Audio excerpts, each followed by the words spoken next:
மற்ற மாவட்டங்களுக்கு திருவிழா என்றால் எப்படி என்று தெரியாது. ஆனால் மதுரை மாவட்டத்தில் மட்டும் சித்திரை திருவிழா என்றால் மதுரையை ஒரு குலுங்கச் செய்யும் என்று நாம் அனைவரும் அறிந்த ஒன்று. அதில் குறிப்பாக சித்திரை திருவிழா நாளில் மட்டுமே மதுரையின் கள்ளழகர் மதுரையின் மக்கள் வீடு தேடி வருவார் என்று சொல்வார்கள். அது வேறொன்றும் இல்லை, பரம்பரையாக சித்திரை திருவிழா நாளில் மட்டும் விரதம் இருந்து கள்ளழகர் வேடமணியும் பக்தர்கள் வீடு தேடி வந்து அருள்பாலித்து குறி சொல்லி செல்வார்கள். அவர்களைத்தான் கள்ளழகர் வீடு தேடி வந்துள்ளார் என்று சொல்வதுண்டு.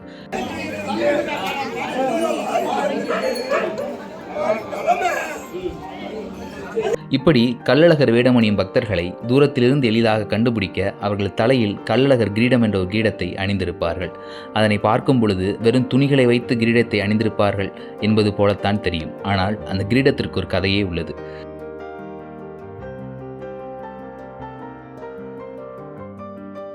சித்திரை திருவிழாவில் மீனாட்சிக்கு அடுத்து 10 நாட்கள் நடைபெறும் கள்ளழகர் திருவிழா என்பது பல்வேறு சமூகத்தினர் சார்ந்திருக்கக்கூடிய திருவிழாவாகும்.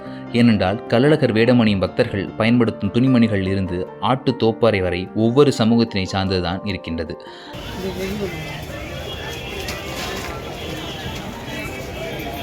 அதேபோல் இந்த கள்ளழகர் கிரீடத்தை அனுப்பானடி பகுதியைச் சேர்ந்த மக்கள் பரம்பரையாக சித்திரை திருவிழா நாளில் மட்டும் மதுரை தேர்மூட்டி பகுதியில் கள்ளழகர் வேடமணியும் பக்தர்களுக்கு ஒரே ஒரு புடவையின் மூலமாக கச்சிதமாக கிரீடத்தை அமைத்து தருகிறார்கள்.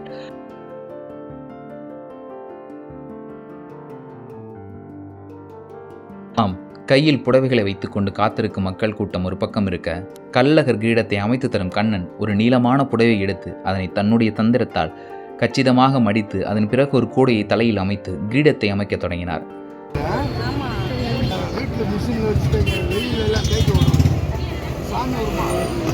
பலப்புறம் இடப்புறம் என்று மாற்றி அமைத்து இறுதியில் ஒரு புடவை முழுவதையும் அடுக்கடுக்கான கச்சிதமான கிரீடம் போல் அமைக்கின்றார்.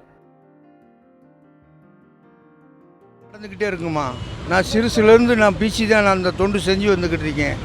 இவர் வயசில் எனக்கு விவரம் தெரியாத வயசுலேருந்து இது நான் தொண்டு செஞ்சு வந்துக்கிட்டு இருக்கேன். மற்ற நாட்களில் வேறு வேலை பார்த்துருவோமா. இந்த சித்திரை 1ஆம் தேதி மீனாட்சி கொடி ஏற்றுறாங்க. இந்த மீனாட்சி கொடி ஏற்றல அலர்வெல்லாம் அமாவாசைக்கு போய் மாலையை போட்டு வந்து இதை நாங்கள் ஆரம்பிச்சிருவோமா. ஒரு 60-70 வருஷத்துக்கு முன்னால் இந்த உருமாலை வெறும் தலையிலே கட்டியிருக்காங்க. அது தலையில் கட்டினா ஒரு இது நிற்கிது, ஒரு இது நிற்காமல் அவுந்துருது. அதனால் இந்த கொட்டையை தயார் பண்ணிட்டோங்கம்மா. அதேபோல் கிரீடம் அமைப்பதற்காக கொண்டு வரும் புடவைகள் எல்லாம் வெறும் சாதாரண புடவைகள் அல்ல. கள்ளழகர் போல் ஜோடிக்க தலைமுறையாக பயன்படுத்திய பட்டுப்புடவைகள் முதற்கொண்டு விலை மதிப்புள்ள புடவைகளும் இங்கு வருவதுண்டு. கட்டுக்கூலி ஒரு உருமா வச்சு கட்டுறதுக்கு 150 ரூபா வாங்குகிறோம். இந்த ஈத்த கிரையத்துக்குள்ள காசை தான் நாங்கள் 150 ரூபாய்க்கு வாங்குகிறோம். பட்டு சேலை வரும், நல்ல சாஸ்தியான விலைக்கு வாங்கிட்டு வராங்க. அதுவும் கட்டி விடுறேன். கொஞ்சம் வசதி இல்லாதவங்க கொஞ்சம் காசு கம்மியாக கொண்டு வந்து வாங்கிட்டு வந்துடுவாங்க. அதுவும் கட்டி விடுவேன். விலைக்கு வாங்குவோமா. இது ஒரு இடத்துல இருக்கோம்.